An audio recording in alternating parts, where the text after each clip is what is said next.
מה עוד? מי מאמין שבית המקדש ייבנה בשנים הקרובות? מה יש שם עכשיו על בית המקדש? אז מה יקרה עם המסגד?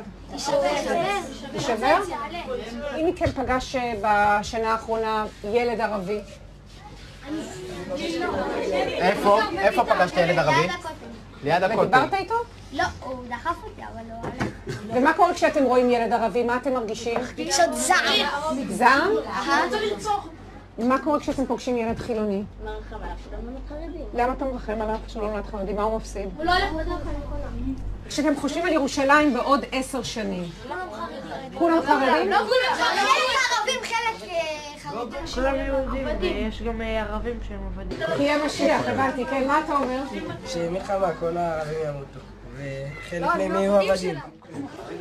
איבדת את כל הסיפור.